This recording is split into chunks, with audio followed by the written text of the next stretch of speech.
السلام علیکم ورحمۃ اللہ وبرکاتہ۔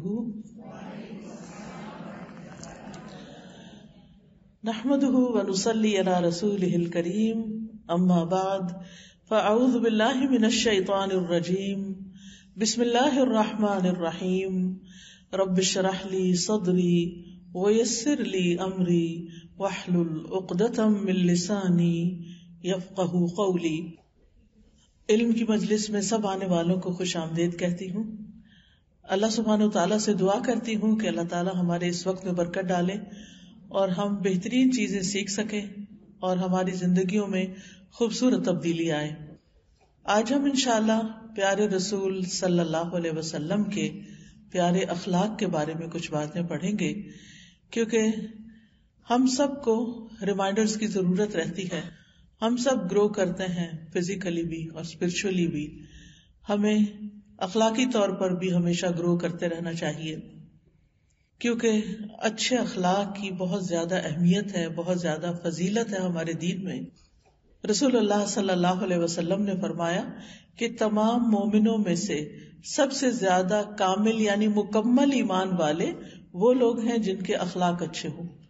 جیسے ہم لا الہ الا اللہ پڑھ کر اسلام میں داخل تو ہو جاتے ہیں، لیکن داخل ہونے کے بعد پھر ہر ایک کا الگ مرتبہ ہے، یعنی کوئی بہت اوپر کے درجے پر ہوتے ہیں، کچھ درمیانے درجے پر ہوتے ہیں، کچھ بالکل بگنرز ہوتے ہیں، اور ہم سب کے پاس ایک کھلی چوائس ہے، آپشن ہے کہ ہم جس درجے پہ جانا چاہیں چلے جائیں۔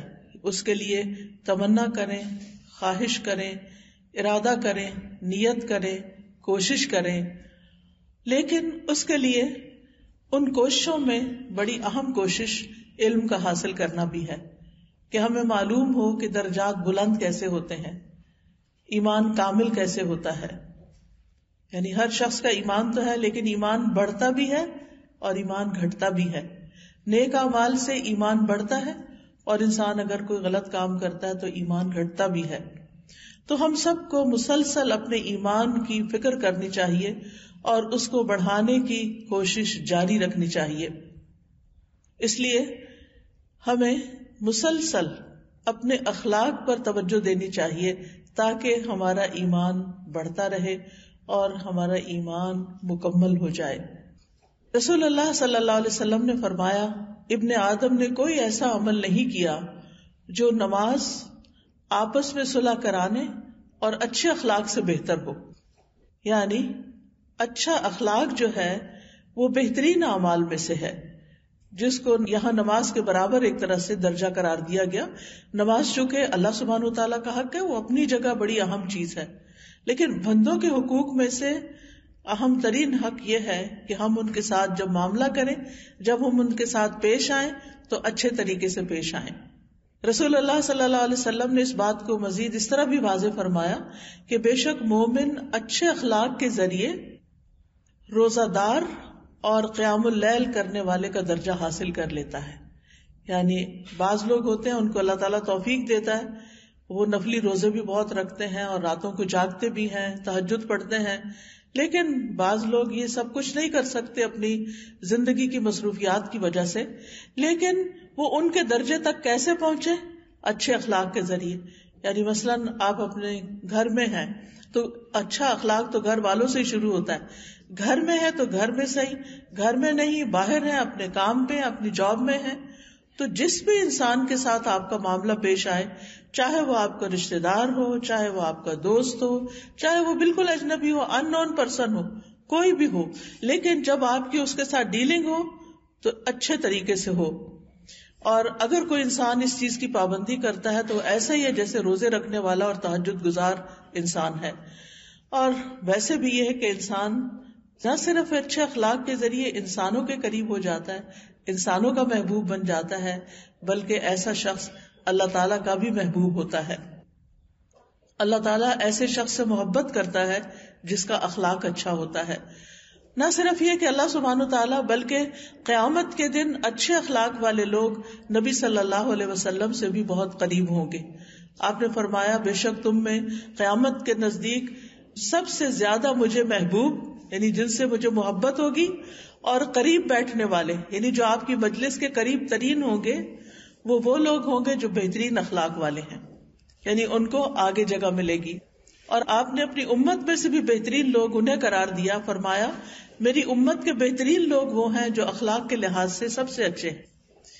میزان میں سب سے بھاری نیکی بھی اچھا اخلاق ہے. یعنی قیامت کے دن ہم سب کے اعمال نامے تولے جائیں گے. ہماری ایک اسمائل جو ہم دیتے ہیں وہ بھی ہمارے اعمال میں لکھی جاتی ہے، اور ایک دفعہ گھور کے کسی کو دیکھتے ہیں تو وہ بھی لکھا جاتا ہے. کسی کے ساتھ نرمی کے ساتھ معاملہ کرتے ہیں تو وہ بھی ہمارے اعمال نامے میں ریکارڈ ہو جاتا ہے، اور اگر کسی کے ساتھ سختی کے ساتھ معاملہ کرتے ہیں تو وہ بھی ریکارڈ میں آ جاتا ہے. ہر چیز کا ریکارڈ تیار ہو رہا ہے، اور قیامت کے دن اس کو ہمیں دکھایا جائے گا اور تولا بھی جائے گا.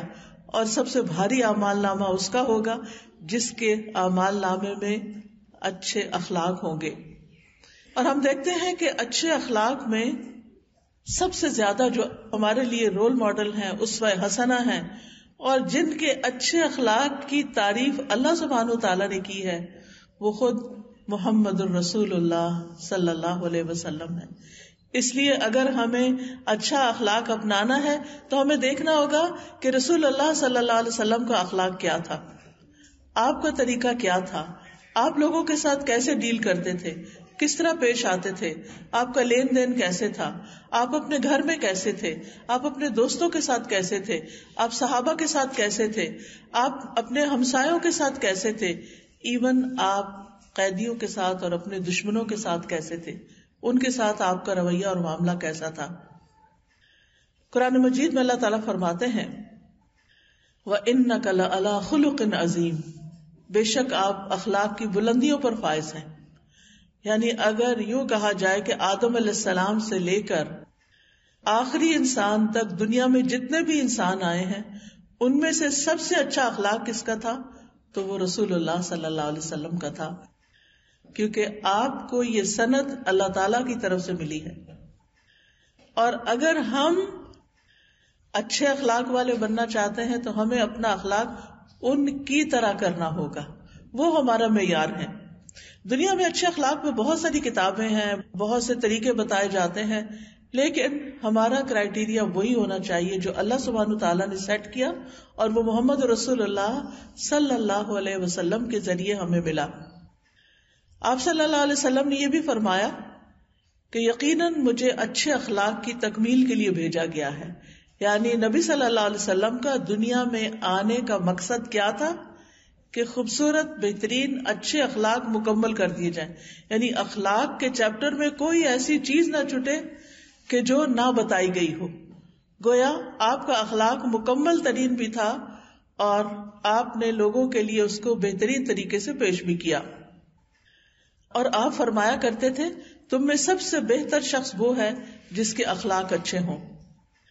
آپ صلی اللہ علیہ وسلم کے اخلاق کی چند جھلکیاں کیا ہیں، آپ کی اخلاق کی خوبیاں کیا تھی. عبداللہ بن عمرو بن العاص کہتے ہیں کہ یہ آیت جو قرآن میں ہے، یا ایھا النبی انا ارسلناک شاہدا ومبشرا ونذیرا، اے نبی بے شک ہم نے آپ کو گواہی دینے والا، خوشخبری دینے والا اور خبردار کرنے والا بنا کر بھیجا ہے. اللہ سبحانہ تعالیٰ نے تورات میں بھی آپ کی خوبیاں بتائی اور ان میں اسی طرح فرمایا کہ بے شک ہم نے آپ کو گواہی دینے والا، بشارت دینے والا اور ان پڑھ یعنی عربوں کی حفاظت کرنے والا بنا کر بھیجا. آپ میرے بندے اور میرے رسول ہیں، میں نے آپ کا نام متوکل رکھا ہے. آپ نہ تو بدخو ہیں نہ سخت دل ہیں، یعنی آپ دل کے بدخو کا مطلب ہے کہ آپ دل میں بھی کسی کا برا نہیں چاہتے، دل کے بھی اچھے ہیں اور سخت دل نہیں ہیں، اور زبان کے بھی اچھے ہیں. آپ بازاروں میں شور کرنے والے نہیں، نہ برائی کا بدلہ برائی سے دیتے ہیں بلکہ معاف کرنے اور درگزر سے کام لیتے ہیں. یعنی تورات میں آپ کی یہ نشانیاں بتائی گئی تھی، آپ کا یہ اخلاق بتایا گیا تھا. صرف یہ نہیں بتایا گیا تھا کہ ایک آخری پیغمبر آئیں گے، بلکہ یہ بھی بتایا گیا تھا کہ وہ پیغمبر ہوں گے کیسے. انہی خوبیوں کی بنا پر یہود نے آپ کو اچھی طرح پہچان لیا تھا، جس کے بارے میں قرآن مجید میں آتا ہے یعرفونہ کما یعرفون ابناءہم، وہ آپ کو اس طرح پہچانتے ہیں جس طرح اپنے بیٹوں کو پہچانتے ہیں. کیونکہ انہوں نے آپ کے اندر تورات میں بتائی جانے والی ساری نشانیاں، ساری خوبیاں دیکھ لی تھیں. آپ کے اخلاق کی چند جھلکیاں. آپ کم گو تھے، بہت زیادہ باتونی نہیں تھے، کیونکہ انسان جب بہت باتیں کرتا ہے تو اس سے غلطیاں بھی بہت ہوتی ہیں. کسی کا دل دکھ جاتا ہے، کسی کی برائی ہو جاتی ہے، کسی کے ساتھ لڑائی ہو جاتی ہے، کوئی مائنڈ کر جاتا ہے. تو جب آپ ٹھہر کے سمجھ کے کم بولتے ہیں تو پھر یہیں سے اخلاق شروع ہو جاتا ہے. کیونکہ انسان دوسرے انسان کے ساتھ کمیونیکیٹ عموماً زبان کے ذریعے کرتا ہے. تو اگر زبان درست ہو جائے تو اخلاق کا ایک بڑا حصہ درست ہو جاتا ہے. رسول اللہ صلی اللہ علیہ وسلم ہمیشہ سچ بولتے تھے، مذاق میں بھی کبھی جھوٹ نہیں بولا تھا. بہت سے لوگوں کا یہ وتیرہ ہوتا ہے کہ دوسروں کی نگاہ میں اچھا بننے کے لیے، اٹینشن حاصل کرنے کے لیے، محفل لوٹ لینے کے لیے، سب پہ چھا جانے کے لیے وہ دوسروں کو ہر وقت ہنسانے کی کوشش کرتے ہیں اور اس میں بہت دفعہ جھوٹ بھی بول دیتے ہیں، غلط بیانی سے بھی کام لے لیتے ہیں. لیکن آپ صلی اللہ علیہ وسلم نے اپنے بارے میں فرمایا، میں ہمیشہ حق بات کہتا ہوں. کسی صحابی نے کہا، آپ تو ہمارے ساتھ ہنسی مذاق بھی کرتے ہیں، کیونکہ یہ نون ہمیشہ سے انسانی نفسیات ہر دور میں ایک جیسی رہی ہے. آج ہم قرآن مجید کا جب مطالعہ کرتے ہیں، ہم حضرت نوح علیہ السلام کی قوم کے لوگوں کے بارے میں پڑھتے ہیں، عاد سمود کے بارے میں پڑھتے ہیں، اور دیگر اس کے بعد کے قوم لوط کے بارے میں پڑھتے ہیں. تو اتنی ساری چیزیں، وہی چیزیں ریپیٹڈلی ہمیں آج کے لوگوں میں بھی نظر آتی ہیں. تو انسان سوچتا ہے کہ یہ کیا، یعنی نوح علیہ السلام کے زمانے میں لوگ پیغمبر کا مذاق اڑایا کرتے تھے، اپنے وقت کے نبی کا مذاق اڑاتے تھے. نبی صلی اللہ علیہ وسلم کے زمانے میں جو آپ کے دشمن تھے وہ آپ کا مذاق اڑاتے تھے.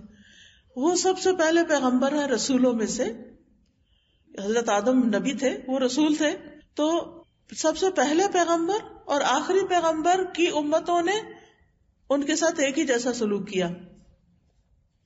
یعنی حیرت ہوتی ہے کہ انسان وہی ہے نا، اس کی نفسیات نہیں بدلتی. تو نبی صلی اللہ علیہ وسلم کے صحابہ کے اندر یہ بات تھی کہ اچھا ہنسی مذاق کے لیے تو لوگ عموماً غلط بیانی سے کام لے ہی لیتے ہیں. تو آپ نے فرمایا، میں ہنسی مذاق میں بھی ہمیشہ حق بات کہتا ہوں، یعنی جھوٹ سے کسی کو نہیں ہنساتا.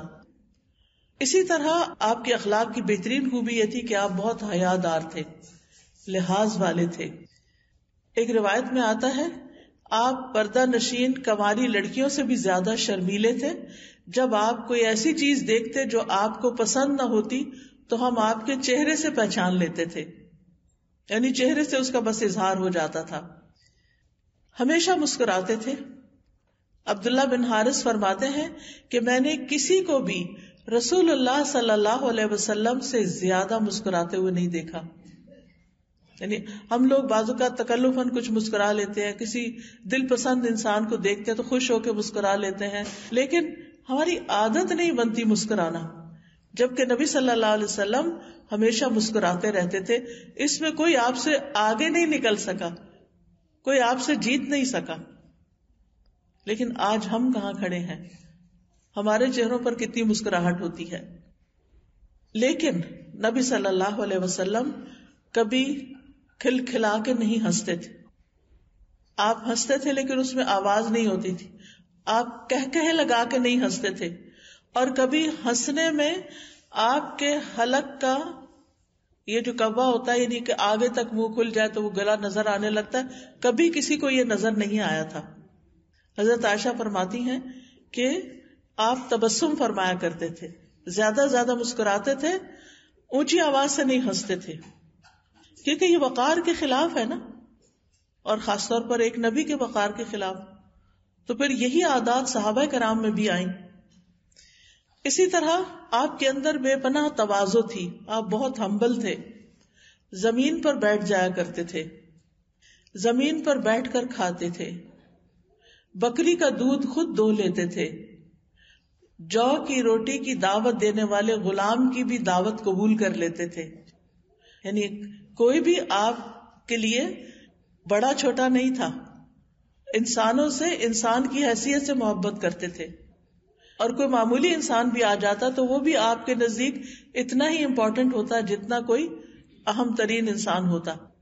اور اس کے بارے میں خاص طور پر آپ کو تلقین کی گئی سورۃ عبس وتولی میں آتا ہے کہ جب آپ صلی اللہ علیہ وسلم ایک موقع پر قریش کے کچھ سرداروں کو اسلام کی دعوت دے رہے تھے اور آپ کو یہ امید بن چلی تھی کہ شاید یہ مسلمان ہو جائے، تو اتنے میں ابن ام مکتوم جو نابینا صحابی تھے انہوں نے آ کے بیچ میں کچھ انٹرپٹ کر دیا کہ مجھے کچھ دین کے بارے میں سکھائیے.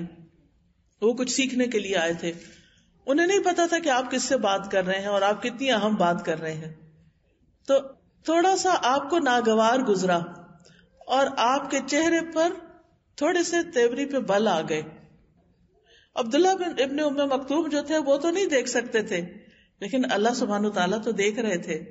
تو اللہ سبحانہ وتعالیٰ نے فوراً قرآن مجید میں وحی نازل کر دی، عبس وتولی ان جاءہ الاعمی، کہ آپ نے تھوڑی تیوری چڑھا لی اور منہ موڑ لیا، اس لیے کہ آپ کے پاس ایک اندھا شخص آ گیا، نابینا آ گیا. تو آپ کو اچھا نہیں لگا کہ یہ کیوں بیچ میں انٹرپٹ کر رہا ہے. وما یدریک لعلہ یزکا، آپ کو کیا پتا کہ یہ شخص جو نابینا ہے، جو دیکھنے میں ان سرداروں کی نسبت لوگوں کی نگاہ میں کم ہے، لیکن ہو سکتا ہے کہ وہ اپنا تزکیہ کر لے، وہ ایمان اور دین کے لحاظ سے آگے بڑھ جائیں. وَأَمَّا مَنْ جَاءَكَ يَسْعَىٰ وَهُوَ يَخْشَىٰ فَأَنْتَ عَنْهُ تَلَهَّىٰ، جو آپ کے پاس دوڑتا ہوا آیا ہے اور وہ اللہ سے ڈرتا ہے، یعنی ابن ام مکتوم جو نابینا ہے، آپ اس سے بے رخی کر رہے ہیں. اللہ کی نگاہ میں اس نابینا کی قدر و قیمت کہیں زیادہ ہے.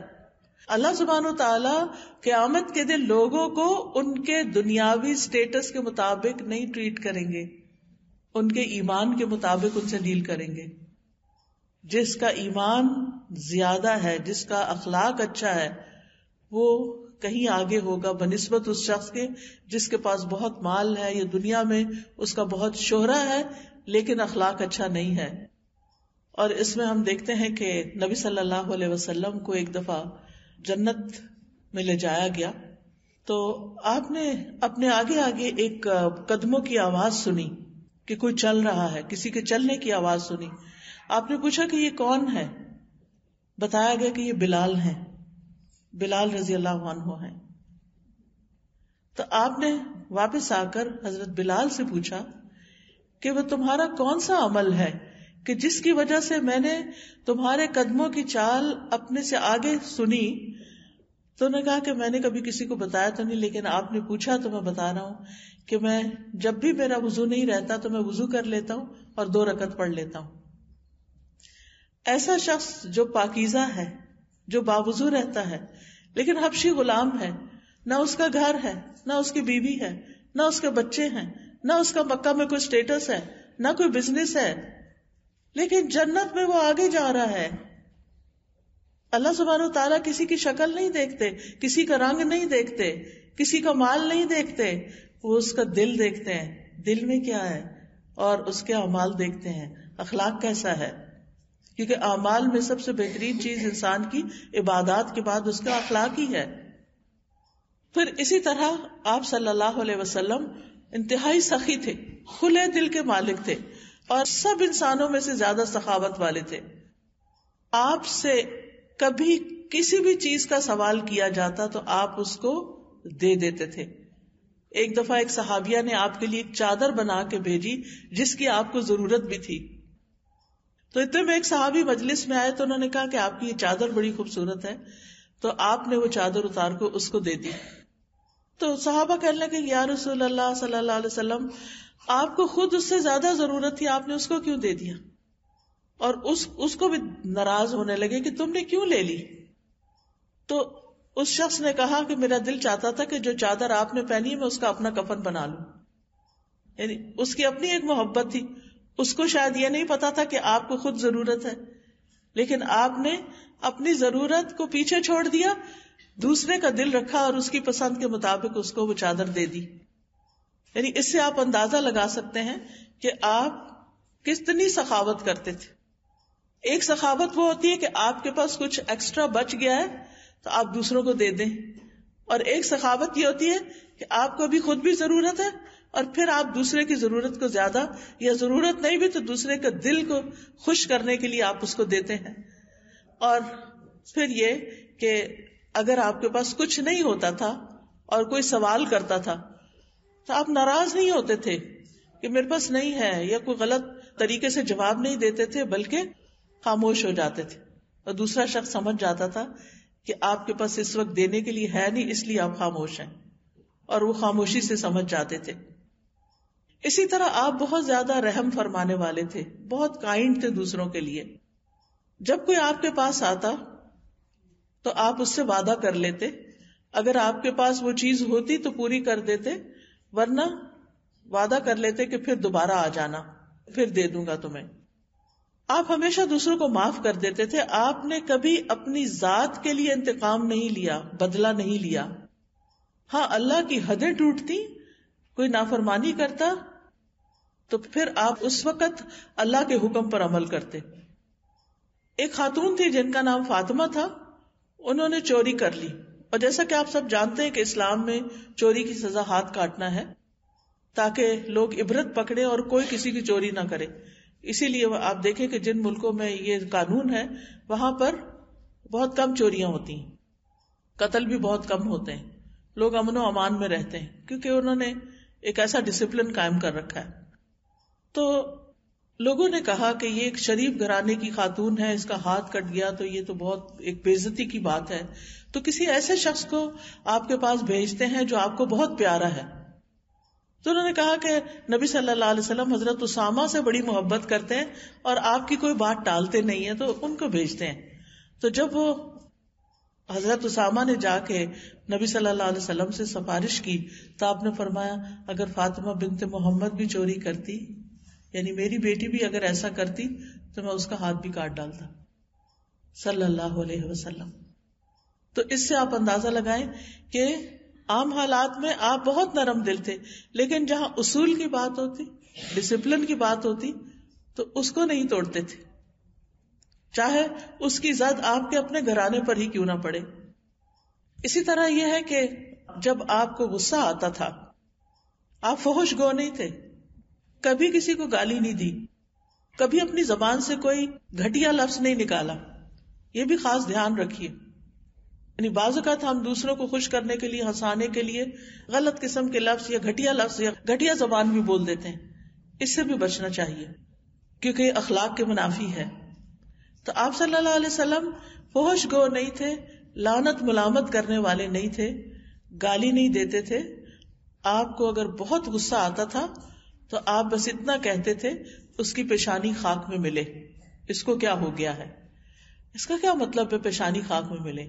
یعنی یہ اور زیادہ نماز پڑھے, سجدہ کرے, زمین پہ سر رکھے, یعنی اللہ کی عبادت کرے, اللہ کا بن جائے. یہ آپ کی ڈانٹ ہوتی تھی.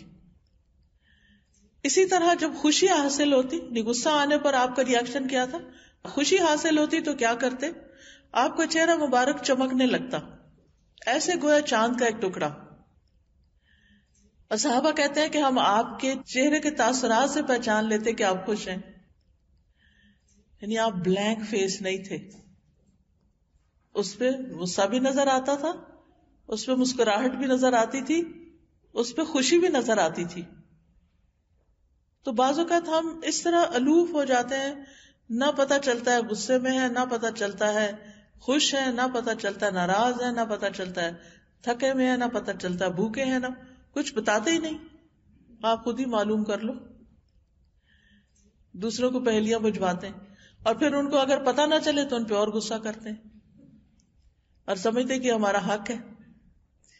اسی طرح غم کے موقع پر آپ دیکھیے کہ نارمل حالات میں تو سبھی مسکرا لیتے ہیں, اچھے سے بن جاتے ہیں, لیکن جب ہم جذباتی کیفیت میں ہوتے ہیں تو اس وقت ہم پھر کیا کرتے ہیں؟ یہ ہمارا امتحان ہوتا ہے. غصے میں کیا کرتے ہیں, خوشی میں کیا کرتے ہیں, کیونکہ بعض لوگ غصے میں اور طرح ریئیکٹ کرتے ہیں, بولتے چلے جاتے ہیں, لان تان کرتے چلے جاتے ہیں, دوسرے کو برا فیل کراتے چلے جاتے ہیں, دوسرے کو مجرم بناتے چلے جاتے ہیں. اور اگر خوشی ہوتی ہے تو اونچا اونچا ہنسنا شروع کر دیتے ہیں. یعنی ادھر بھی ایکسٹریم, ادھر بھی ایکسٹریم. لیکن نبی صلی اللہ علیہ وسلم کی خوبصورتی کس میں تھی؟ توازن میں, بیلنس میں. اور پھر غم کے موقع پر آپ کیا کرتے تھے؟ آپ کے چہرے پر غم کے بھی آثار نمایاں ہو جاتے تھے. حضرت عائشہ کہتی ہیں کہ جب حضرت زید بن حارثہ جو آپ کے بہت ہی پیارے تھے، حب الرسول تھے، آپ کے محبوب تھے، آپ کے منہ بولے بیٹے کہلاتے تھے، لیکن اللہ تعالیٰ نے جب منع کر دیا اس سے تو پھر وہ زید بن حارثہ ہی کہلائے.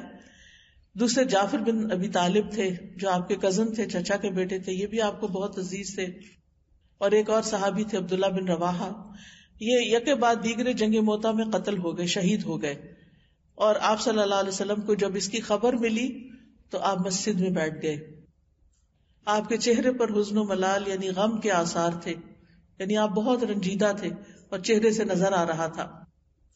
اسی طرح جب آپ کے بیٹے ابراہیم فوت ہوئے اور وہ چھوٹے تھے، دودھ پیتے بچے تھے، تو آپ نے ان کو گود لیا. وہ آپ کے سامنے دم توڑ رہے تھے. آپ صلی اللہ علیہ وسلم کی آنکھوں سے آنسو جاری ہو گئے. یعنی صحابہ حیران ہو کے دیکھنے لگے کہ آپ بھی رو رہے ہیں، کیا رو سکتے ہیں؟ کیونکہ ہمارے یہاں کیا سمجھتے ہیں، مردوں کو نہیں رونا چاہیے، اگر مرد کوئی روئے تو یہ بزدلی کی علامت ہے. لیکن آپ رو رہے تھے، آپ کے آنسو جاری تھے، غم سے نڈھال تھے. آپ نے فرمایا آنکھوں سے آنسو جاری ہیں، دل غم سے نڈھال ہے، مگر زبان سے ہم وہی بات کریں گے جو ہمارے رب کو پسند ہے. اور اے ابراہیم، ہم تمہاری جدائی سے غمگین ہیں. کسی بھی باپ، کسی بھی ماں کا کیا حال ہو سکتا ہے جب اس کا بچہ اس کے ہاتھوں سے جا رہا ہو؟ دل غمگین ہے، لیکن زبان سے کوئی شکوہ نہیں کریں گے. ہم اللہ کی رضا پہ راضی ہیں. یہ ہوتا ہے اچھا اخلاق. اسی طرح سب سے بہترین اخلاق اس کا ہے جو اپنے گھر والوں کے لیے سب سے اچھا ہے. ہم بعض اوقات باہر والوں کے ساتھ بہت اچھی طرح پیش آتے ہیں، جاننے والوں نہ جاننے والوں سب سے، کیونکہ اچھے اخلاق کی علامت ہونا چاہیے، ڈیفینیٹلی ہونا چاہیے کہ آپ سب سے اچھی طرح بات کریں. لیکن گھر والوں کو چھوڑ کر نہیں، گھر والوں کو اگنور کر کے نہیں. رسول اللہ صلی اللہ علیہ وسلم نے فرمایا تم میں سے سب سے بہتر وہ ہے جو اپنے گھر والوں کے لیے بہتر ہو، اور میں تم سب کی نسبت اپنے گھر والوں کے لیے بہتر ہوں. یعنی نبی صلی اللہ علیہ وسلم کا اخلاق بہترین کیسے تھا کہ آپ اپنے گھر والوں سے سب سے زیادہ اچھے تھے، یعنی سب صحابہ، سب انسانوں میں سے.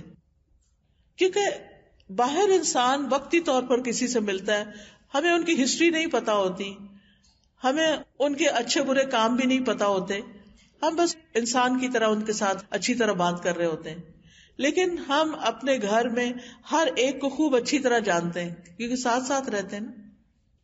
ماں بچے کو جانتی ہے، بچہ ماں کو جانتا ہے، باپ بیٹے کو جانتا ہے، ہسبینڈ وائف ایک دوسرے کو جانتے ہیں، ایک دوسرے کی کمی کمزوری سبھی کچھ پتا ہوتی ہے. تو اس میں انسان کے لیے اچھا اخلاق مینٹین کرنا بہت مشکل ہوتا ہے. لیکن ہمیں یہی کرائیٹیریا دے دیا گیا، اگر یہاں اچھے ہو تو اچھے کہلاؤ گے. یہ ہم سب کے لیے ایک چیلنج ہے. ہم سب جانتے ہیں کہ ہم اپنا پیشنس کہاں لوز کرتے ہیں. باہر کم ہی کرتے، باہر بھی کبھی کبھی کر جاتے ہیں، لیکن سب سے زیادہ کہاں کرتے ہیں؟ اپنے ہی گھر میں. اور جو جتنا پیارا ہوتا ہے اس پر اتنا ہی غصہ نکالتے ہیں.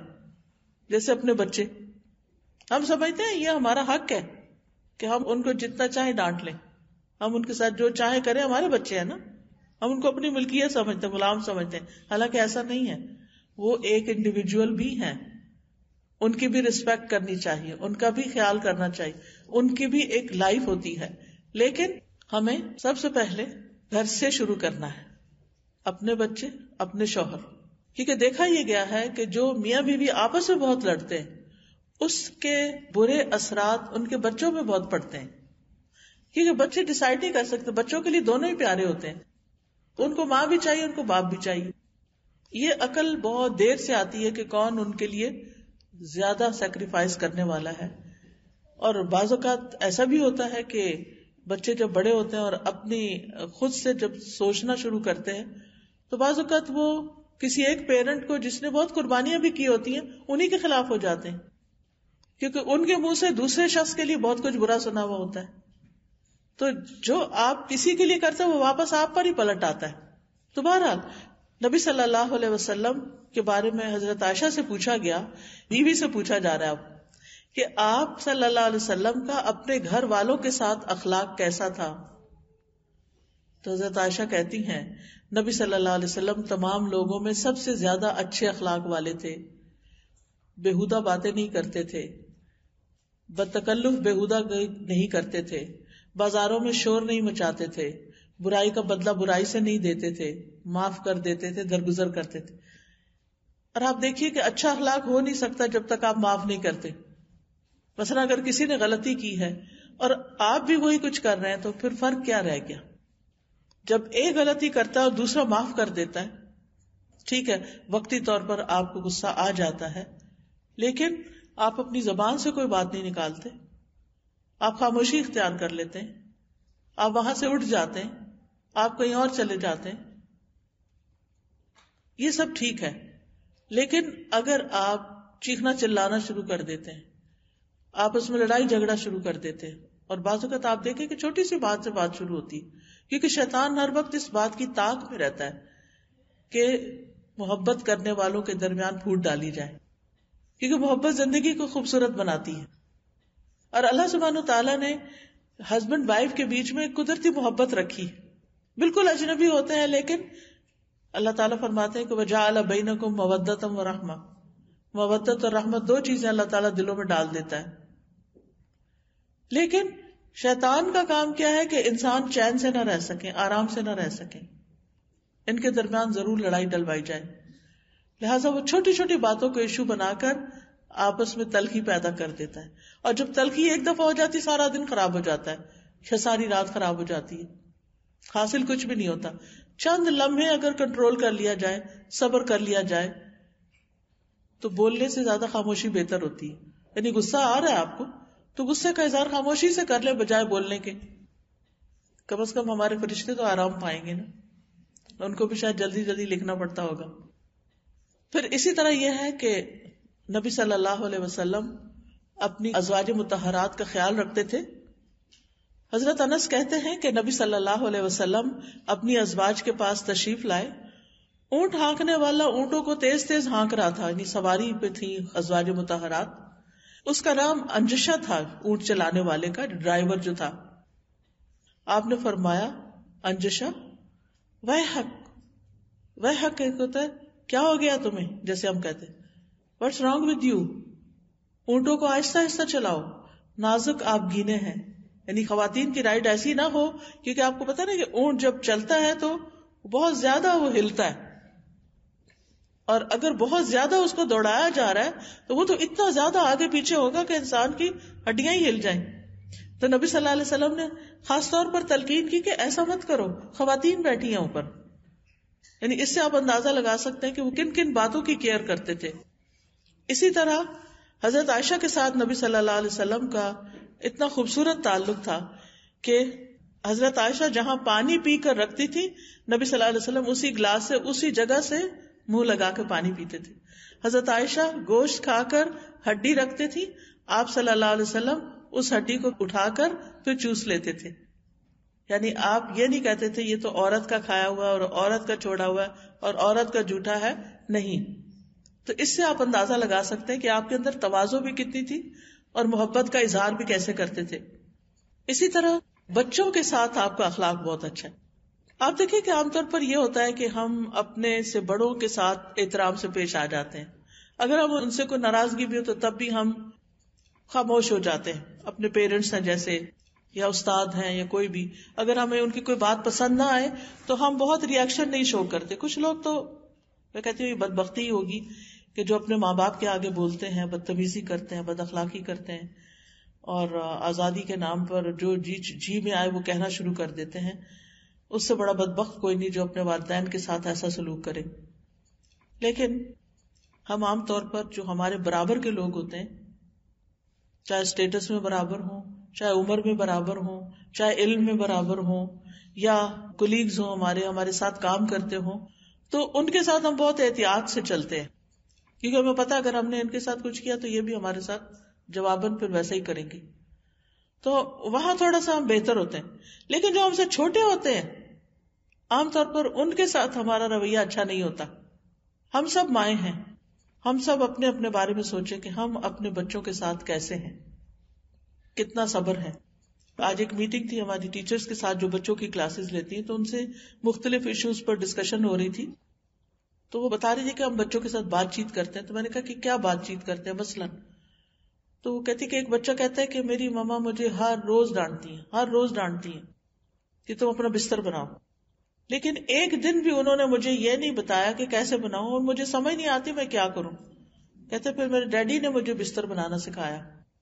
بعض اوقات ہم مائیں بہت ناجائز رویہ اختیار کرتی ہیں، بچوں سے وہ ایکسپیکٹ کرتے ہیں جو ہم نے ان کو سکھایا ہی نہیں ہوتا، جو ہم نے ان کو دیا ہی نہیں ہوتا، جو ہم نے ان کو بتایا ہی نہیں ہوتا، جو ہم نے ان سے کمیونیکیٹ ہی نہیں کیا ہوتا، اور پھر ہم ان سے ایکسپیکٹ کرنے لگتے ہیں کہ یہ شاید خود ہی سے سیکھ جائیں گے یا صرف ہمیں دیکھ کے ہی سیکھ جائیں گے، جبکہ ہمارا فرض بنتا ہے کہ ان کو پہلے چیز سکھائیں اور پھر ان کو بتائیں، اور اگر 10 دفعہ بھی وہ غلطی کرتے ہیں 10 دفعہ ان کو سکھائیں.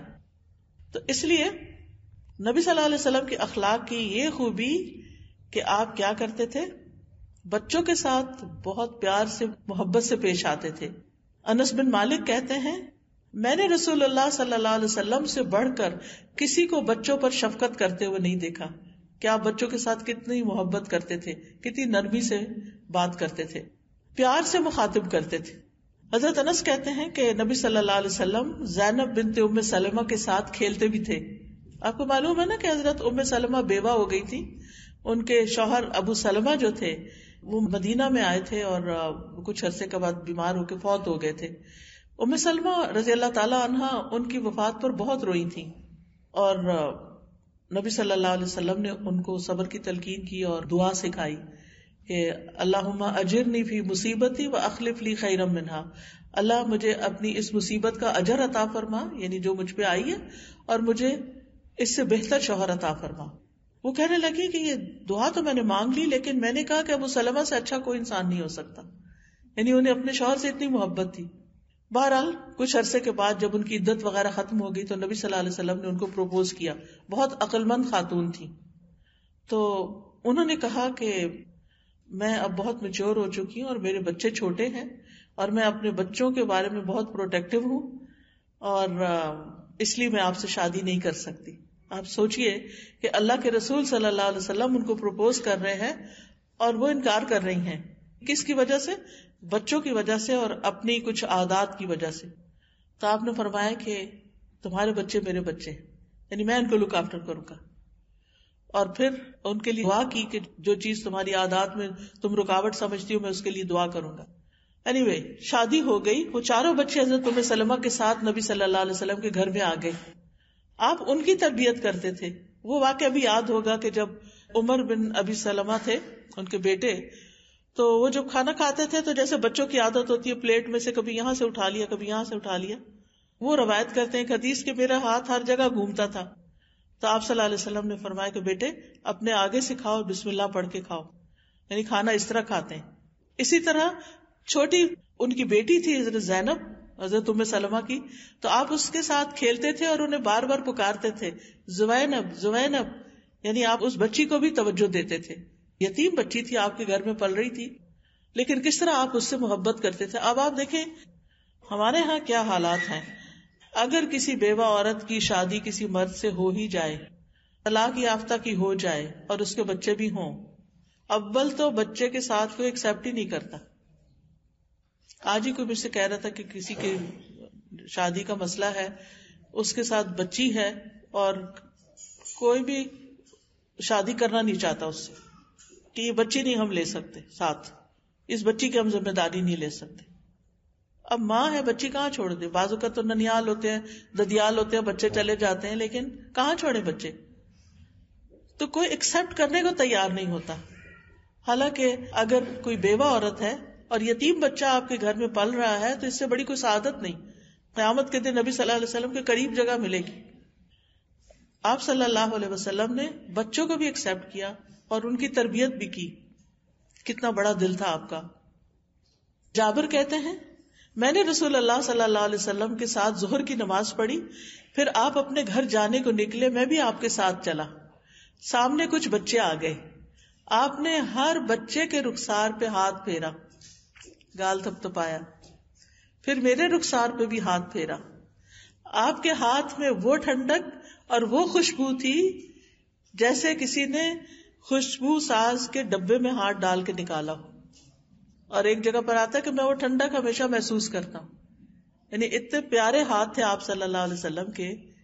اب یہ محبت تھی آپ کی بچوں سے. یہ بچے پلٹ کے آپ سے محبت کرتے تھے، اور جب آپ اس دنیا میں نہیں رہے تو پھر یہی بچے آپ کے مشن کو آگے لے کے چلے. آپ جو دین لائے تھے اس کو یہی پھیلانے والے بنے، اسی اخلاق کے ساتھ جو نبی صلی اللہ علیہ وسلم نے ان کے سامنے پیش کیا. اسی طرح بشر بن اقربہ کہتے ہیں میرے والد نبی صلی اللہ علیہ وسلم کے ساتھ ایک غزوہ میں شہید ہو گئے تھے. تو نبی صلی اللہ علیہ وسلم میرے پاس سے گزرے، میں رو رہا تھا. آپ نے مجھ سے فرمایا چپ ہو جاؤ، کیا تم اس بات پہ راضی نہیں کہ میں تمہارا والد ہوں اور عائشہ تمہاری امی ہوں؟ یعنی اس یتیم بچے کو بھی اپنا بیٹا بنایا. کہا جاتا ہے، ہم بچپن میں یہ کہانی ہم نے اپنی اسکول کی کتاب میں پڑھی تھی کہ شاید عید کا دن تھا اور اس بچے کے پاس کپڑے نہیں تھے اور وہ رو رہا تھا، تو پھر آپ نے اس کے لیے عید کے کپڑوں کا انتظام کیا. بہرحال کہنے کا مطلب یہ ہے کہ ان نوٹسڈ کوئی بچہ نہیں جاتا تھا. ہم سب کو بھی بچے اچھے لگتے ہیں، لیکن آج کل تھوڑے سے ٹرینڈز بدل رہے ہیں. آہستہ آہستہ خواتین کو اب بچے اچھے نہیں لگتے اور وہ بچے نہیں چاہتی، کیونکہ ہم سب جانتے ہیں کہ ہمارے بعد ہمارے بچے ہمارے لیے دعائیں کرنے والے ہوں گے اگر ہم نے ان کے اندر ایمان اور تقویٰ کے کوئی بیج ڈال دیے. کیونکہ مرنے کے بعد جو چیزیں انسان کو فائدہ دیتی ہیں ان میں سے نمبر 1 نیک اولاد ہے جو ماں باپ کے لیے بعد میں دعائیں کرتی.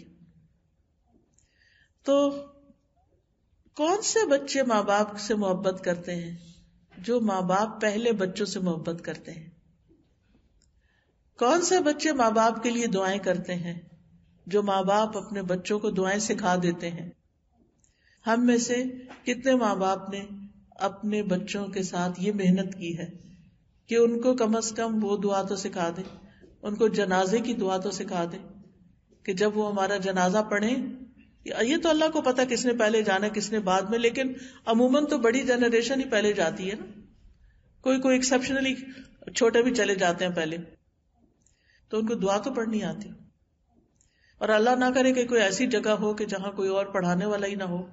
اب آپ دیکھیں کہ کووڈ میں کیا صورتحال تھی کہ خاندان کے لوگ جا بھی نہیں سکتے، جنازہ دیکھ بھی میت کو بھی دیکھ نہیں سکتے تھے. حالات کا تو کوئی پتہ نہیں چلتا. تو اگر بچوں کو بخشش کی دعا بھی نہیں آتی کہ ماں باپ کے لیے دعا کیسے کرنی ہے، تو پھر ہم نے کیا کمایا؟ یہ تو ٹیمپریری ریزیڈنس ہے نا ہمارا دنیا. چاہے آپ کینیڈا کے پرماننٹ ریزیڈنس ہو، لیکن حقیقت یہ ہے کہ ہم یہاں اس دنیا میں ٹیمپریریلی آئے ہیں اور ہر ایک کا ایک ٹائم پیریڈ ہے. بس اس ونڈو میں وہ آتا ہے اور پھر اس کے بعد آگے چلا جاتا ہے. ایک طرف سے آ رہے ہیں لوگ، ایک طرف سے جا رہے ہیں. یہاں کوئی بھی نہیں رہے گا حتیٰ کہ دنیا خود بھی نہیں رہے گی. جانا ہی جانا ہے، اس میں کوئی دوسری بات ہی نہیں. تو جب جانا ہے تو پھر تیاری وہاں کی کرنی چاہیے نا جہاں ہمیشہ رہنا ہے، اور اپنے بچوں کو بھی سال پہ چھوڑ کے جانا چاہیے. آج میں ایک پوسٹ پڑھ رہی تھی جس میں کسی نے یہ بتایا کہ جب وہ مفسر قرآن ہیں علی طنطاوی، شاید آپ نے طنطاوی کی تفسیر پڑھی ہو. الحمدللہ میں تقریباً روزانہ اس میں سے کچھ نہ کچھ اپنی تفسیر میں کوٹ کرتی ہوں. تو وہ کہتی ہیں کہ وہ ہمارے جو سسر تھے علی طنطاوی جو تھے، انہوں نے روکا کہ آپ لوگ ویسٹ کی طرف ہجرت کر کے نہیں جائیں کیونکہ وہاں بچوں کے ایمان نہیں سلامت رہتے. کہتے ہم نے کہا کہ ہمارے ماں باپ اپنے کنٹرول میں بچوں کو رکھنا چاہتے، جیسے ہر بچے سوچتے ہیں کہ یہ اس لیے ہمیں یہ بات بعد میں بڑی دیر سے بات سمجھ میں آتی. کہتے بہرحال اس کے بعد یہ ہوا کہ وہ کہتی ہیں کہ انہوں نے ایک ریسرچ پڑھی جو ایک رمضان خاندان کے اوپر ہوئی جو شاید بیروت سے ہجرت کر کے یہاں پر 100 سال پہلے تقریباً آیا، اور اس کے اس وقت نارتھ امریکہ میں اور ساؤتھ امریکہ وغیرہ میں 5000 افراد ہیں. یعنی کافی عرصہ لگا ان سب کی تلاش میں، تو 5000 لوگ تھے جو ملے.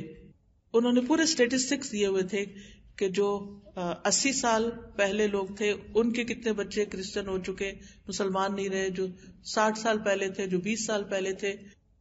یعنی ہارڈلی کچھ لوگ مسلمان بچے ہیں، باقی سب اپنا دین نام سب کچھ چھوڑ چکے. کتنا بڑا چیلنج ہے اس وقت کہ ہم مائیں خود دین سیکھیں اور اپنے بچوں کو خود دین سکھائیں اور ان کو یہ وصیت کر کے جائیں کہ تمہیں اپنے بچوں کے اندر اس ایمان کو پیدا کرنا ہے، ورنہ ایسا نہ ہو کہ کچھ عرصے کے بعد سب کچھ دھل چکا. جو چیز آگے لے جانے والی ہے، ہم اپنے بچوں کو سب سے بہترین تحفہ جو دے سکتے ہیں وہ ایمان کا تحفہ، اور وہ ایک ماں دیتی ہے. کیونکہ بچپن کا وقت ہوتا ہے جس میں ماں اپنے بچوں کو جو چاہے سکھا سکتی. تو اگر آج ہم نے نہیں سکھایا نا، آج ہم نے ان کو نہیں دیا اور ان کے اندر ایمان کی غیرت بھی پیدا نہیں کی کہ اگلی جنریشن کو بھی تم نے خود دینا ہے. اسلامک سکولز پہ نہیں چھوڑیں، مدرسہ پہ نہیں چھوڑیں، قرآن ٹیچر پہ نہیں چھوڑیں، وہ اپنا کام کریں، وہ بتاتے رہیں جو بتانا ہے، لیکن اصل بتانے والی چیز خود ماں ہے. کیونکہ آپ پیار سے، محبت سے، گلے لگا کے، پاس بٹھا کے، گود میں بٹھا کے، سر پہ ہاتھ پھیرتے ہوئے، پیار کرتے ہوئے آپ ان کو یہ کہانیاں سنا سکتے ہیں، آپ ان کو اس دین کے بارے میں بتا سکتے ہیں. کیونکہ اگر ہم نے اپنی ذمہ داری پوری نہیں کی تو ہم سے پوچھ ہوگی. کیونکہ حدیث میں آتا ہے کلکم راع وکلکم مسئول عن رعیتہ فالمرأۃ راعیۃ فی بیت زوجہا ومسئولۃ عنہا. تم میں سے ہر شخص نگران ہے اور ہر شخص سے اس کی رعیت کے بارے میں پوچھا جائے گا. اور عورت اپنے شوہر کے گھر میں نگران ہے کہ اسے گھر کے مال کی بھی حفاظت کرنی ہے شوہر کے. فالصالحات قانتات حافظات. نیک عورتوں کی جو قرآن میں صفت بیان کی گئی ہے کہ وہ فرما بردار ہوتی ہیں، شوہر کی بات مانتی ہیں اور حفاظت کرنے والی ہوتی ہیں. کس چیز کی حفاظت؟ اس کے مال و دولت کی حفاظت بھی اور اس کے ساتھ بچوں کی بھی حفاظت، ان کے دین ایمان کی حفاظت. تو قیامت کے دن عورت سے بھی سوال ہوگا کہ تم نے اپنے بچوں کو کیا دین سکھایا. لیکن اگر ماں خود نہیں جانتی وہ کیسے سکھا سکتی؟ اگر ماں کا علم کے ساتھ رشتہ نہیں جوڑا ہوا، کنیکشن یعنی پلگ ان نہیں ہے کسی بھی دینی تعلیم کے ساتھ، قرآن کی تعلیم کے ساتھ، حدیث کی تعلیم کے ساتھ، کسی کلاس کے ساتھ، کسی ٹیچر کے ساتھ، کہیں سے کسی کتاب کے ساتھ، اگر وہ خود نہیں سیکھ رہی تو پھر بچوں کو نہیں دے سکتی. دیکھیں جو چیز ہمارے پاس نہ ہو وہ ہم آگے کیسے دے سکتے ہیں؟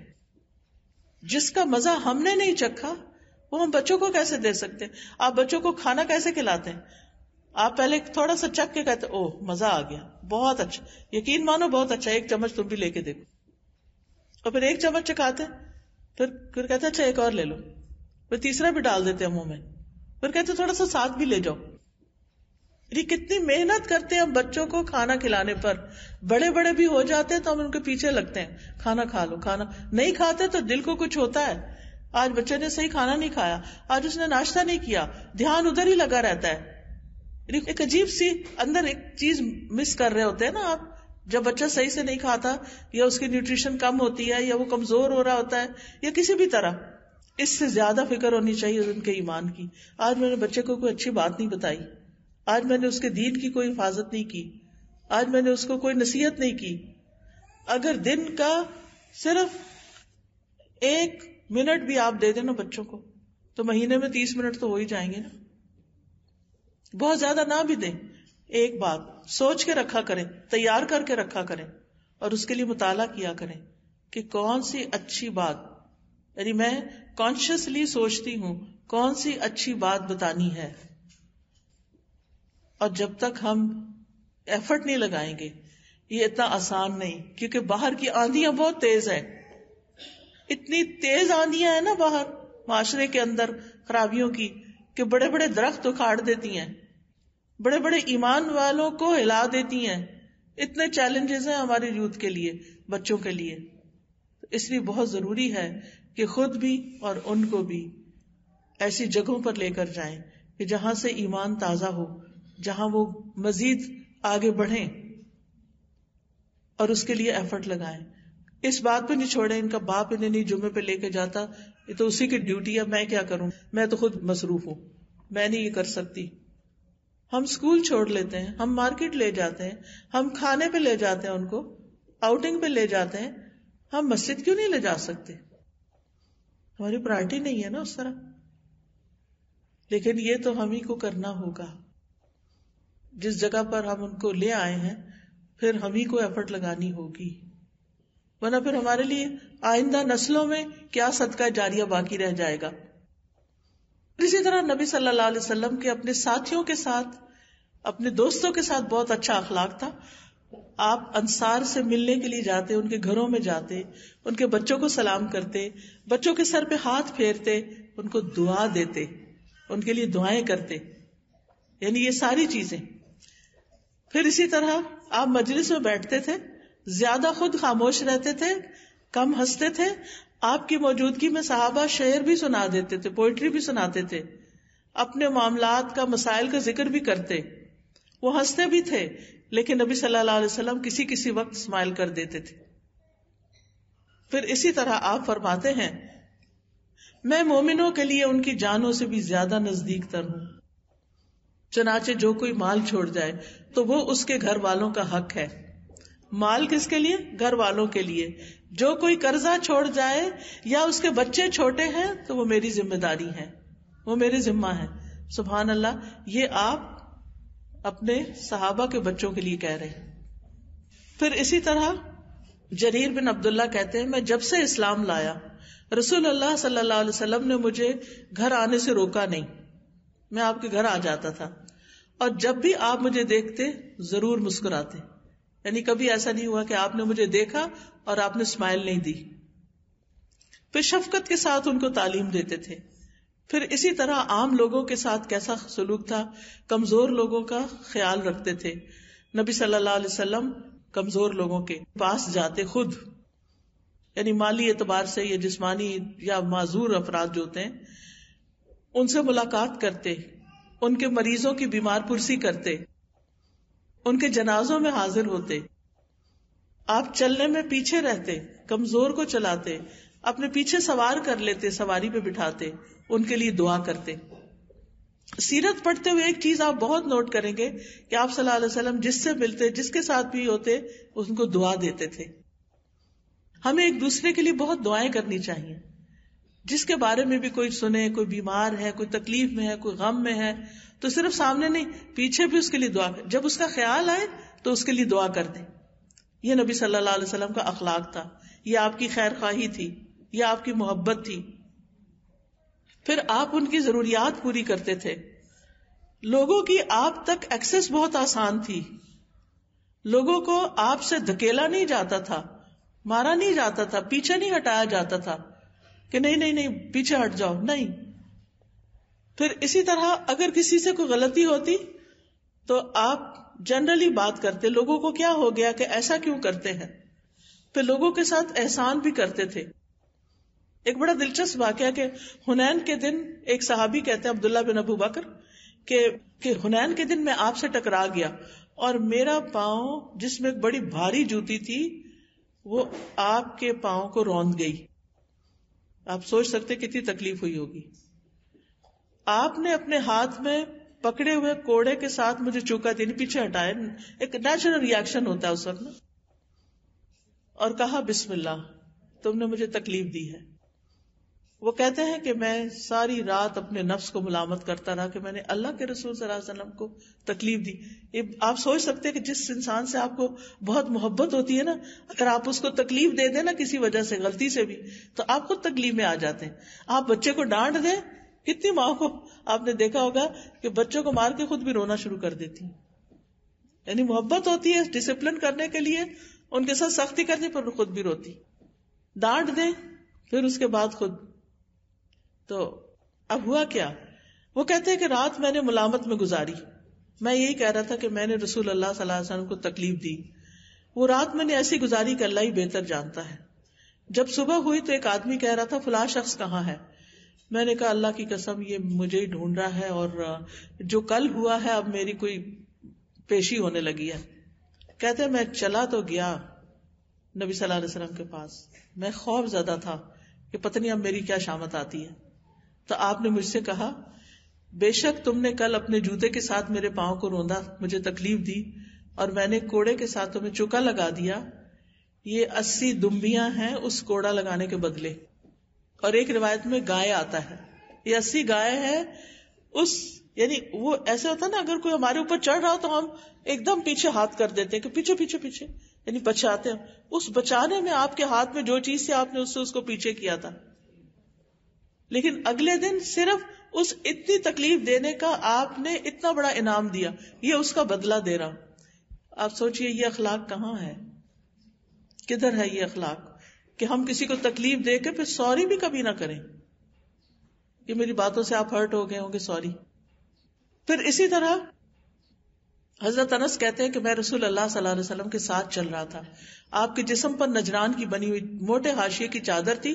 ایک دیہاتی آیا، اس نے زور سے چادر کھینچی تو رسول اللہ صلی اللہ علیہ وسلم کے مونڈے پر اور اس جگہ پر نشان پڑ گیا. وہ کبھی کبھی ہوتا ہے نا، کپڑا کوئی لگ جائے، کھینچ جائے تو. پھر کہا اے محمد، اس مال میں سے مجھے بھی دینے کا حکم دیجیے جو آپ کے پاس اللہ کا مال ہے. آپ اس کی طرف متوجہ ہوئے، مسکرائے. اس نے کیا کیا اور آپ مسکرا رہے ہیں، اور آپ نے حکم دیا کہ اس کو اس میں سے کچھ دے دیا جائے. پھر اسی طرح نان مسلم کے ساتھ بھی آپ کا رویہ بہت اچھا تھا. موسیٰ بن انس اپنے والد سے روایت کرتے ہیں، وہ کہتے ہیں کہ رسول اللہ صلی اللہ علیہ وسلم سے اسلام لانے پر جو چیز بھی طلب کی جاتی وہ آپ دے دیتے تھے. ایک شخص آیا، آپ نے اسے 2 پہاڑوں کے بیچ میں چرنے والی ساری بکریاں دے دی. اتنی سخاوت. وہ شخص اپنی قوم کی طرف آیا اور کہنے لگا اے میری قوم، مسلمان ہو جاؤ، بے شک محمد اتنا عطا کرتے ہیں کہ فقر کا اندیشہ ہی نہیں رہتا صلی اللہ علیہ وسلم. یعنی اتنا کچھ آپ کو ان سے مل جاتا ہے کہ اس کے بعد آپ غریب نہیں ہو سکتے. پھر اسی طرح آپ بہت نرمی کے ساتھ اصلاح کرتے تھے. ابو محذورہ ایک صحابی ہیں، وہ مؤذن ہیں مکہ کے.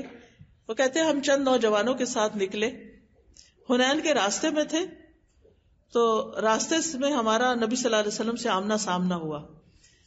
رسول اللہ صلی اللہ علیہ وسلم کے مؤذن نے آذان دی، ہم اس کی نقلیں اتارنے لگے جیسے بچوں کی عادت ہوتی ہے. وہ ابھی مسلم نہیں تھے، نقلیں اتارنے لگے. آپ نے وہ آواز سن لی. جب آذان ختم ہوئی تو آپ نے ان کو بلوایا. آپ نے فرمایا کس کی آواز سب سے اونچی تھی؟ تو لوگوں نے میری طرف اشارہ کر دیا، ابو محذورہ نے. آپ نے سب کو بھیج دیا، اچھا تم جاؤ. مجھے روک لیا، تم ڈر رہے کہ پتہ نہیں اب کیا ہوتا ہے. آپ نے فرمایا اچھا کھڑے ہو اور آذان دو. جیسے وہ نقلیں اتار رہے تھے نا، دوبارہ آذان دو. کہتے ہیں کہ اس وقت مجھے بہت برا لگا کہ میں اب دوبارہ آذان دوں. تو میں کھڑا ہوا، آپ نے مجھے کلمات سکھائے، میں نے آذان دی. جب میں فارغ ہوا تو آپ نے مجھے ایک تھیلی دی جس میں کچھ چاندی تھی، گفٹ دیا.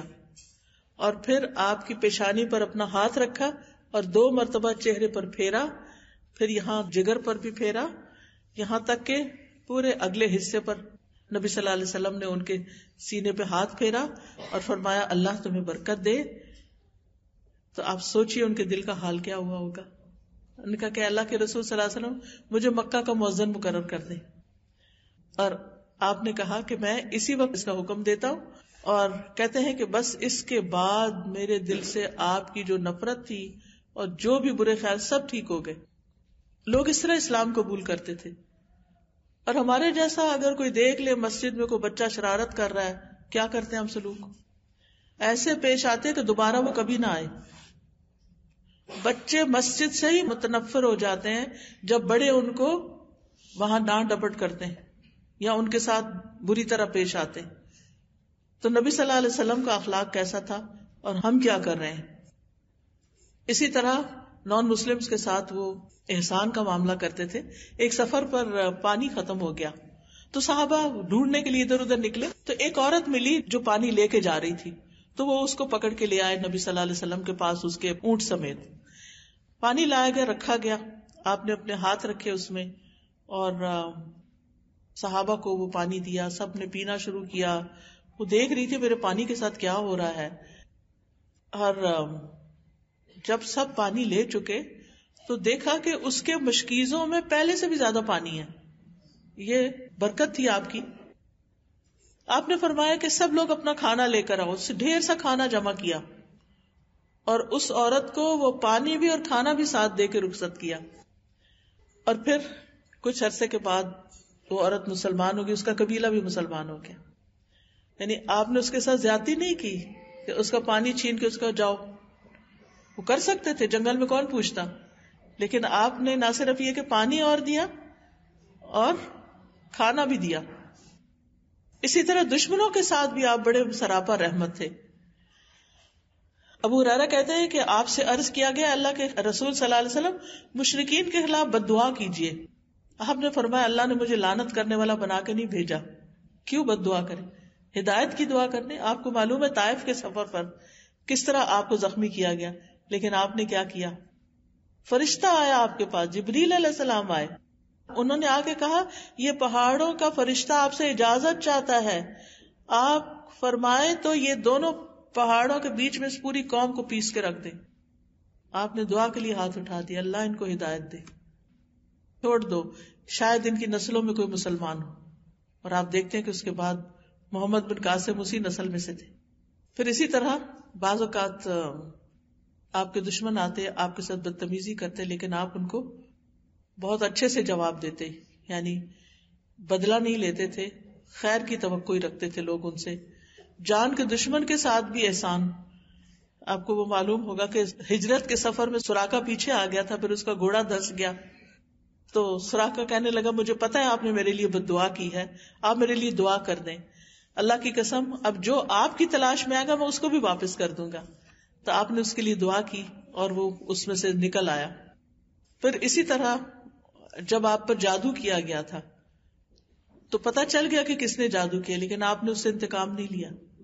نہ صرف یہ کہ انسانوں کے ساتھ, حیوانوں کے ساتھ, جانوروں کے ساتھ, پودوں کے ساتھ, ہر ایک کے ساتھ اچھا سلوک کرتے تھے. نبی صلی اللہ علیہ وسلم نے اپنے لیے لکڑی کا ممبر تیار کروایا, تو اس سے پہلے آپ جس کھجور کے تنے کے اوپر کھڑے ہو کر خطبہ وغیرہ دیتے تھے تو وہ بھی مسجد میں رکھا ہوا تھا, ممبر دوسری طرف رکھ دیا گیا. تو جب آپ نے خطبہ نئے ممبر پہ شروع کیا تو اس تنے کے اندر سے ایسے آوازیں آ رہی تھی جیسے بچہ رو رہا ہو, یعنی سسکیوں کی آواز آ رہی تھی. آپ صلی اللہ علیہ وسلم نے خطبہ چھوڑا اور جا کر اس تنے کو ہگ کیا, اس کو لپٹ گئے اور اس کو پیار کر کے پھر واپس آئے تو وہ رونا بند ہو گیا. پھر اسی طرح پرندوں کے جذبات کا بھی خیال رکھتے تھے. حضرت عبداللہ بن مسعود کہتے ہیں ایک سفر میں ہم رسول اللہ صلی اللہ علیہ وسلم کے ساتھ تھے. آپ قضائے حاجت کے لیے گئے تو ہم نے ایک چڑیا دیکھی, اس کے ساتھ 2 بچے بھی تھے. ہم نے بچے پکڑ لیے تو وہ ہمارے اوپر منڈلانے لگ گئی, چڑیا اوپر اوپر گھومنے لگی کہ میرے بچے ان کے پاس ہیں. تو آپ نے فرمایا کس نے اس چڑیا کو بچوں کی وجہ سے پریشان کیا, اس کے بچوں کو چھوڑ دو. اسی طرح ایک اور موقع پر آپ نے دیکھا کہ چیونٹیوں کے بڑے بل کو لوگوں نے جلا دیا. آپ نے پوچھا کس نے یہ ظلم کیا؟ اللہ کے سوا کسی کے لیے حق نہیں کہ وہ جلانے کی سزا دے. پھر اسی طرح آپ جانوروں کے حقوق کا بھی خیال رکھتے تھے. ایک مرتبہ ایک سفر میں آپ تھے کہ ایک اونٹ آپ کے پاس آ کے رونے لگ گیا. آپ نے اس کے مالک کو بلایا, پتا چلا کہ وہ اسے کھانے کو تھوڑا دیتا ہے لیکن کام بہت لیتا ہے, تو آپ نے اس کو تلقین کی. پھر اسی طرح آپ صلی اللہ علیہ وسلم ایک آدمی کے پاس سے گزرے, وہ بکری ذبح کر رہا تھا اور اس کے سامنے ہی وہ چھری تیز کر رہا تھا. بکری ذبح کرنے کے لیے لٹائی اور بکری چھری کو دیکھ رہی تھی. آپ نے فرمایا یہ کام پہلے کیوں نہیں کیا؟ کیا تم اس کو 2 دفعہ ذبح کرنا چاہتے ہو؟ یعنی پہلے اس کے سامنے چھری تیز کر کے اور پھر اس کے گلے پہ چھری پھیر کے, یعنی ایسا کیوں کر رہے ہو تم؟ یعنی اتنی باتوں کا آپ خیال رکھتے تھے. اللہ سبحانہ تعالیٰ سے دعا ہے کہ اللہ تعالیٰ ہمیں اچھے اخلاق عطا فرمائے. اللہم صلی علی محمد وعلی آل محمد کما صلیت علی ابراہیم وعلی آل ابراہیم انک حمید مجید. اللہم بارک علی محمد وعلی آل محمد کما بارکت علی ابراہیم وعلی آل ابراہیم انک حمید مجید. ربنا آتنا فی الدنیا حسنۃ وفی الآخرۃ حسنۃ وقنا عذاب النار. ربنا لا تزغ قلوبنا بعد إذ هديتنا وهب لنا من لدنك رحمة إنك أنت الوهاب. ربنا هب لنا من أزواجنا وذرياتنا قرة أعين واجعلنا للمتقين إماما. اللهم اهدنا لأحسن الأخلاق لا يهدي لأحسنها إلا أنت واصرف عنا سیئها لا یصرف عنا سیئها الا انت. اے اللہ ہمیں اچھے اخلاق کی ہدایت عطا فرما، تیرے سوا کوئی اچھے اخلاق کی ہدایت نہیں دے سکتا، اور برے اخلاق سے ہمیں دور کر دے، تیرے سوا کوئی ہم سے برے اخلاق کو دور نہیں کر سکتا. اللہم احسنت خلقنا فاحسن خلقنا. اے اللہ تو نے ہماری صورت اچھی بنائی، ہماری سیرت بھی بہت اچھی کر دے. اللہم انا نعوذ بک من منکرات الاخلاق والاعمال والاہواء. اے اللہ بے شک ہم تجھ سے برے اخلاق، برے اعمال اور بری خواہشات سے پناہ چاہتے ہیں. یا رب العالمین تو ہمیں بہترین اخلاق عطا فرما، نبی صلی اللہ علیہ وسلم کی سنتوں پر عمل کرنے کی توفیق عطا فرما. یا اللہ ہمارے دلوں کو بھی اچھا کر دے، ہماری زبان کو بھی اچھا کر دے، اور ہمارے اخلاق کو بھی، ہمارے اعمال کو بھی اچھا کر دے. ہم ہر ایک کے خیر خواہ ہو جائیں، ہم سب کو معاف کرنے والے ہوں. یا رب العالمین ہم اپنے گھروں کے ماحول کو اچھا بنانے والے ہوں. یا اللہ ہم اپنے دوستوں کے ساتھ اچھے ہوں، ہم اپنے نیبرز کے ساتھ اچھے ہوں، ہم بچوں کے ساتھ اچھے ہوں، ہم بزرگوں کے ساتھ اچھے ہوں. یا اللہ ہمیں ہر معاملے میں بہترین اخلاق عطا فرما. ربنا تقبل منا انک انت السمیع العلیم وتب علینا انک انت التواب الرحیم. یا اللہ جتنی بہنیں آئی ہیں ان کے دلوں میں جو دعائیں ہیں، نیک تمنائیں ہیں، ان کو پورا فرما. یا اللہ ان کو اس کا بہترین اجر عطا فرما. یا اللہ ہم سب کے بچوں کو ہدایت دے، ہماری نسلوں پر ایمان قائم رکھنا. یا اللہ تو ہمیں صحت اور عافیت عطا فرما. یا اللہ ہمارے والدین پر اپنی رحمت فرما. رب ارحمہما کما ربیانی صغیرا. یا اللہ تو ان کی بخشش فرما. اللہم اغفر لہم وارحمہم وعافہم واعف عنہم واکرم نزلہم. یا اللہ جو فوت ہو چکے ہیں ان کی بخشش فرما. یا رب العالمین انہیں جنت الفردوس عطا فرما.